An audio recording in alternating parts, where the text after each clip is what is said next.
क्या आज की इस पोजीशन में है, किसी को एक दूसरे से कंपेयर नहीं करना है, खुद को खुद से ही कंपेयर करना है, क्योंकि आपका सिचुएशन और दूसरों का सिचुएशन पूरा ही अलग रहता है। किसी का सिचुएशन मतलब एक मान के चले कि एक लाइफ एक एग्जाम है, सब लोग का क्वेश्चन पेपर अलग अलग है, सब लोग का आंसर भी अलग अलग ही निकलेगा, कोई इधर किसी का कॉपी नहीं कर सकता। तो उसी हिसाब से तो फिर ना मैंने अपना पर्सनल टारगेट लिया है। सब लोग यहाँ पे पर्सनल टारगेट लेंगे जो जिस पोजीशन में है। तो ये अपना ऊपर में मंथ है, ओके। हमारा टारगेट स्टार्ट होता है जनवरी मंथ से, अभी नवंबर चल रहा है, नेक्स्ट मंथ दिसंबर है। तो फिर अपने अपने हिसाब से आज जो लेवल पे है उस हिसाब से जनवरी का टारगेट लेंगे कि जनवरी मंथ में मुझे आरसीएम के थ्रू कितना कमाना है। मान के चलिए कि आज लेवल आपका 0 भी है तो एक छोटा सा टारगेट बन सकता है कि 5,000 हम लोग कमा सकते हैं। आज जो यहाँ पे कुछ नहीं तो 20-25 हजार भी कमा रहे हैं, छोटा सा टारगेट बना सकते हैं कि 30-35 हजार बनाए। तो उस हिसाब से हम लोग अपना अपना एक टारगेट बना सकते हैं। तो फिर मैंने यहाँ से डिजाइन किया है जनवरी मंथ से, जनवरी से लेके दिसंबर मंथ तक मैंने डिजाइन किया है। आप लोग को इतना अर्न करना है, वो चाहे आपका XYZ हो, आपका 5,000 भी हो सकता है, 1 लाख भी हो सकता है। तो उसके हिसाब से ग्रेजुअली फरवरी मंथ में कितना इनकम आना चाहिए, फरवरी में जितना भी आएगा आपका मार्च में कितना आना चाहिए, मतलब आपका रिटर्न वो आए ना आए वो सेकेंडरी पार्ट है, लेकिन आपका टारगेट फिक्स रहना चाहिए। आप अगर टारगेट ले पाते तभी वहां भी नहीं पहुंचेंगे तो उसके करीब तक तो पहुंच पाएंगे।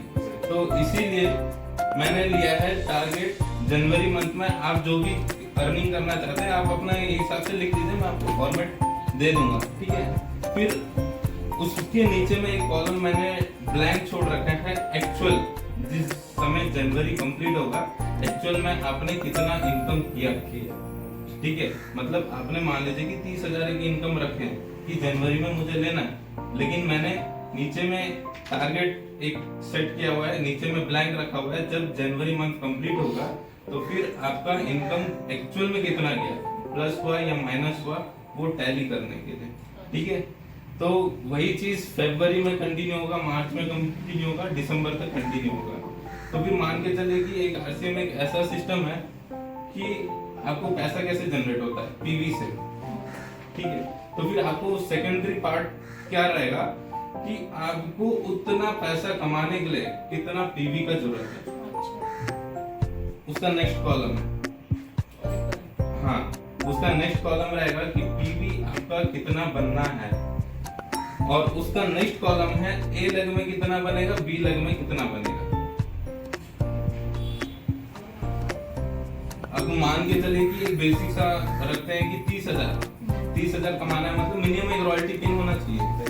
तो फिर मैंने लिख रखा है यहाँ पे 3.5 लाख का ए लेग में बिजनेस, दूसरे लेग में 1.15 का बिजनेस, ठीक है। तो फिर ये बन गया अपना लगभग 30,000 आएगा, लेकिन एग्जैक्टली जितना आएगा हमें उधर नोट करना है, ठीक है। उसके जो मैंने टोटल पीवी रखा था जितना अर्न करना है, उसके नीचे एक ब्लैंक छोड़ा हुआ है, जनवरी मंथ जिस समय कंप्लीट होगा आपका बिजनेस एक्चुअल कितना गया था उसे नोट करना है।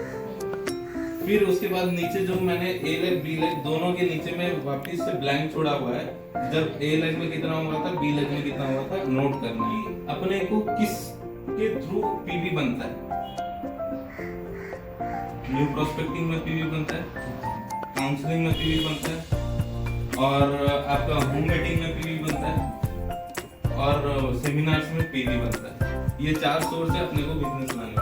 एक महीने में कितना जो आपने बिजनेस टारगेट से फिक्स किया है, आपको इतना पीवी चाहिए, तो फिर आपको जितना पीवी आ रहा है और जितना ऐड ऑन पीवी करना है, तो आपको कितना मीटिंग लेना पड़ेगा, न्यू प्रोस्पेक्टिंग कितना करना पड़ेगा, नया काउंसलिंग कितना करना पड़ेगा, सेमिनार कितना अटेंड करवाना पड़ेगा, उस हिसाब से सेमिनार कितना अपने एरिया में अरेंज करवाना पड़ेगा, वो उसका फ्यूचर से आपको प्लानिंग करना पड़ेगा, और 1-to-1 काउंसलिंग कितना होना चाहिए आपके टीम के साथ में, वो चीज आपको पहले से करना पड़ेगा, मतलब लीडर्स के साथ 1-to-1 काउंसलिंग उन्हीं लोगों के साथ जो आपके बिजनेस को डायरेक्टली ग्रोथ पे ला सकते हैं, ठीक है।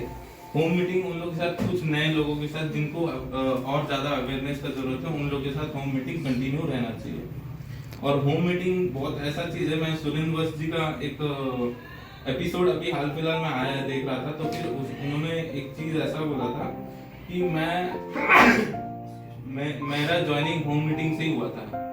आज मैं डायमंड के लेवल पे हूँ, तो होम मीटिंग का असर कितना होता है वो बताना चाह रहे थे। अपने को कितने लोग चाहिए उसको करने के लिए, उतना आपको उस पीवी को हिट करना है, तो होम मीटिंग में आपको कितने लोग चाहिए वो एग्जैक्टली लिखा है।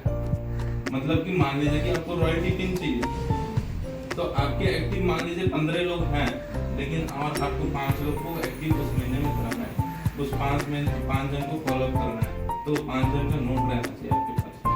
5 जन आपने किया तो 5 जन को ऐसा फॉलो अप तैयार करना है कि वो उस महीने में तैयार हो जाए कि आपका रॉयल्टी पिन आपका रेडी। 5 जन को ढूंढने के लिए कितने लोग का जरूरत पड़ेगा? मतलब आपके सीधे 5 जन की काउंसलिंग में 5 जन तो आएंगे नहीं। ये बिजनेस का एक्चुअल फंडा है। आज किसी ने सबसे पहले माइक्रोसॉफ्ट कंपनी भी बनाया था, सबसे पहला ऑपरेटिंग सिस्टम है, लेकिन उसके बाद भी कॉम्पिटिटर आए। आज सब लोग के पास माइक्रोसॉफ्ट नहीं है, एप्पल आ गया है, एंड्रॉइड आ गया, सब कुछ आ गया है। तो फिर इसके मतलब कहने का मतलब है एक के साथ एक पैरेट नहीं जुड़ता है, 10 ढूंढने से 2 मिलते हैं। तो फिर वो आपको लिखना पड़ेगा कि कितने लोग के साथ आप विजिट करेंगे, तब वो टारगेट को आप हिट कर पाएंगे। तो ये एक्चुअल फंडा ये है। आपको जब मैं फॉर्मेट दे दूंगा वापिस से मैं समझाऊंगा तो और अच्छे से समझ में आएगा, क्योंकि ये क्या है ना, आपके लिए फर्स्ट टाइम ऐसा है तो फिर ये कॉम्प्लिकेट लग रहा होगा, लेकिन जिस तरीके से मैंने टेबल डिजाइन किया है ना, वो आपको बहुत इजी कर देगा। बहुत इजीली आप इसको आज ही टेबल बना सकते हैं और अपना 1 साल का टारगेट पहले फिक्स करें। उसी के साथ साथ मैं 5 साल का भी टारगेट का फॉर्मेट बना दूंगा।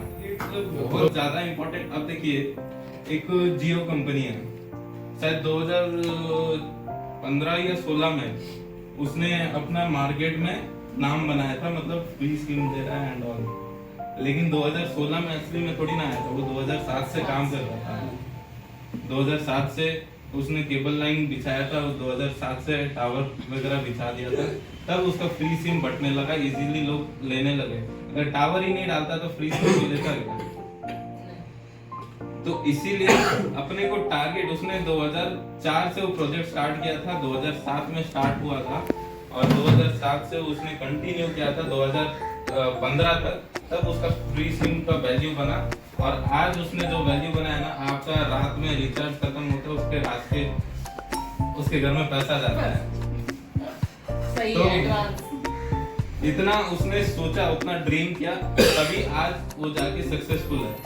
तो इसीलिए अपने को अगर आज हम लोग प्लानिंग नहीं कर पा रहे हैं, तो फिर अगले जितने साल अपने बीते हैं, अगला जितना साल अपने को जीना वैसे ही चलते रहेगा। तो फिर लाइफ में टारगेट का बहुत ज्यादा इंपॉर्टेंस है और मैं इसको बहुत ज्यादा मानता हूँ। मैं पर डे का भी टारगेट बनाता हूँ, आज मुझे किस किस चीज को कवर करना है, किस किस चीज को कवर करना है। 5 साल का टारगेट है, उसके बाद साल भर का टारगेट है, कहाँ तक पहुँचना है। साल के बाद 1 महीने का टारगेट है, कहाँ पहुँचना है। 1 महीने के बाद 1 हफ्ते का भी टारगेट रहता है, 1 हफ्ते के बाद 1 दिन का भी टारगेट रहता है कि क्या क्या चीज को हम लोग कंप्लीट करें तो उस 5 साल को हम लोग कवर कर पाएंगे। तो उस चीज को हम लोग ना बहुत गहराई तरीके समझने का कोशिश करिए अपने अपने लेवल पे कि आज हमें जाना कहाँ है। आज जरूर लिखिए, ये टेबल तो मैं दे दूंगा, लेकिन फिर भी आप लिखिए कि मुझे अगले 2 साल में कहाँ जाना है और आपका ड्रीम क्या है, आपको करना क्या है अपने लाइफ में। मतलब मान के चलिए कि आप लोग एक समय होता था, जैसे अब मेरा एज है, ठीक है, मैं ड्रीम कर रहा हूँ कि मुझे इस उम्र तक कार चाहिए होगा, तो मेरा जब 30 साल हो जाएगा मुझे कार चाहिए होगा। लेकिन 30 साल जाते जाते इतना चैलेंजेस आ जाता है कि वो ड्रीम भी भूल जाते हैं लोग। ये चीज प्रैक्टिकल मैंने स्टडी किया है कि लोग एक उम्र जाने के बाद ना अपना ड्रीम भूलने लगते हैं। वो ड्रीम को याद दिलाने के लिए मैं ये फॉर्मेट यूज कर रहा हूँ, ताकि क्या है कि लोग अपना ड्रीम ना भूलें और सही मायने में अपना जो ड्रीम है ना फुलफिल करने के लिए थोड़ा मेहनत करना स्टार्ट करें। वो लोग क्या करते हैं कि ड्रीम भूलते जाते हैं और मेहनत कम करते रहते हैं और एक टाइम आता है कि हम भी कभी बहुत काम किया करते थे, ये शब्द आ जाता है लोगों का। तो इसीलिए क्या है ना कि अभी हम लोग को एक टारगेट लेके काम करना चाहिए। जो भी इस सिस्टम में सीरियस है उसको 100% अपना एफर्ट देना चाहिए। देखिए आप कहीं पे भी काम कर रहे होंगे, शायद आप एक प्राइवेट कंपनी के बारे में सोचिए, ठीक है, आपको वो 7 से मतलब 8 घंटे तो कम से कम आपको खटाता है, लेकिन उसने कहीं ना कहीं टारगेट लिया है, तभी आपको आज दौड़ा रहा है।